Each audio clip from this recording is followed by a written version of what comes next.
लग्नाची बेडी या मालिकेमध्ये आपल्याला आता एक नवीन ट्विस्ट असं बघायला मिळणार आहे की राघव हा कृष्णाला भेटलेला असतो.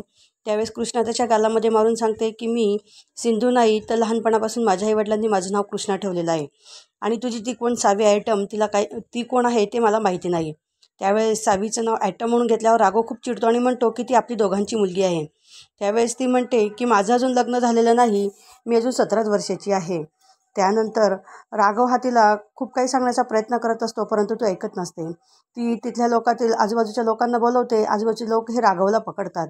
त्यानंतर राघवला ते म्हणतात की पोलिसांमध्ये देऊ का. तेव्हा राघव त्याचं IPSचं कार्ड दाखवून त्या लोकांना म्हणतात की कळवा. पोलिसांना कळवतात का मी स्वतः पोलीस आहे आणि या एरियाचा इन्चार्ज आहे. त्यावेळेस तिथली लोक सांगतात की आमच्या इथं खूप काही चोऱ्या होत आहेत, तर तुम्ही त्यांना अडवा. तो म्हणतो की हा आमचं काम चालू आहे. त्यानंतर इकडे शकुंतलेला मधू ही फोन करत असते आणि सांगते की सिंधू गेल्यापासून आमच्या घराची अवस्था खूप वाईट झालेली आहे. आईंनी तर सिंधूचा नादच धरलेला आहे. त्या पूर्ण मानसिक संतुलन बिघडून बसलेले आहेत. त्यानंतर राघव तर पूर्ण सिंधूसाठी महिनाभरापासून इकडं तिकडं फिरत आहे. तेव्हा शकुंतलाबाई म्हणतात की तुम्ही हे विसरू नका की तुम्ही सिंधूचा खून केलेला आहे आणि आता ह्या गोष्टी तुमच्या अंगाशी येत आहेत तर आम्हाला विचारत आहेत. तेव्हा मधू म्हणते की मी तिचा खून केलेला नाही आहे, ती चुकून सटकलेली आहे. त्यानंतर सावी कशी आहे. त्यावेळेस शकुंतला सांगते की एक खून लपवण्यासाठी 10 खून केले तरी चालतात, आरोप तो एकच येणार आहे. त्यानंतर कृष्णा ही चहाच्या हॉटेलवर असते आणि त्या ठिकाणी राघव ऋषभ हे दोघेही आलेले असतात. राघव म्हणतो की चल बघ ती सिंधू आहे. तेव्हा ऋषभ म्हणतो की ती सिंधू नाही, ती सिंधू वहिनीसारखी दिसणारी आहे. पण ते दोघेही त्या ठिकाणी चहा प्यायला येतात.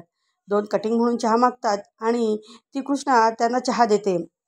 त्यावेळेस ती चहा देत असताना तिचं लक्ष नसतं, परंतु ती तिथं गेल्यानंतर ती म्हणते आईच्या मायला तुम्ही इथं आलात का, तुम्ही काय माझ्या फॉलोअप करत आहात का. तेव्हा तिला ते फॉलो हा शब्द बोलता येत नाहीत. ऋषभ म्हणतो काय म्हणत आहे. तेव्हा राघव सांगतो फॉलोअप म्हणते तिचं म्हणायचा अर्थ. ते दोघेही चहा पित असतात. राघव ऋषभला खून करतो बघ असं ऋषभच्याकडे बघत असतो. ती तिच्या कामात मग्न असते. त्यानंतर चहा पिऊन राघव आणि ऋषभ हे दोघेही जाऊ लागतात. राघव मात्र तिला कटिंगचे पैसे देत नाही. त्यावेळेस कृष्णा म्हणते ओ पोलीसवाला, मला वाटलं तुम्ही इमानदार आहात, पण तुम्ही पैसे न देताच चालले आहात. तेव्हा राघव म्हणतो कसले पैसे, कशाचे पैसे, म्हणून ती रडण्याचं मोठमोठ्याने नाटक करू लागते. त्यावेळेस ऋषभ म्हणतो की अरे बाबा दे ना पैसे, कशाला तिचे पैसे अडकवत आहेत. तेव्हा तो म्हणतो की घे तुझे पैसे घे. ती म्हणते हे दुकान त्या गणेशदादाचं आहे आणि याच्यावर त्याचं पोट भरतं आणि तुम्ही पैसे देत नाहीत, मी माझे पैसे देऊन टाकेल. त्यानंतर राघव पैसे देतो आणि त्या ठिकाणून निघून जातो. मात्र कृष्णा ही राघवकडे अतिशय एकटक लावून बघू लागते. त्या ठिकाणून ऋषभ आणि राघव दोघेही चालले जातात. राघवने रत्नाकरला ही सगळी परिस्थिती सांगितलेली असते. त्यामुळे रत्नाकर सांगतो की त्या कृष्णाला तू सिंधू म्हणून घरामध्ये घेऊन ये. तेव्हा तो म्हणतो की आता बघतो मी काय करायचं ते, परंतु ती सिंधूच आहे एवढं मला माहिती आहे. त्यानंतर कृष्णाची मावशी ही पोलिसांना सापडलेली असते. ती म्हणते की मी सापडून गेली आहे, आता दरवाजा लवकर बंद कर. तेव्हा कृष्णा तिला सांगते की आता तुला चोरी करता येत नाही, तू ह्या गुन्हा करू नको. राघव त्या ठिकाणी येतो आणि मात्र कृष्णा ही राघवच्या घरी जाण्यासाठी कबूल होते. ती म्हणते मी तुमच्या घरी येणार आहे, पण तुम्हाला माझ्या काहीशा अटी मान्य कराव्या लागतील.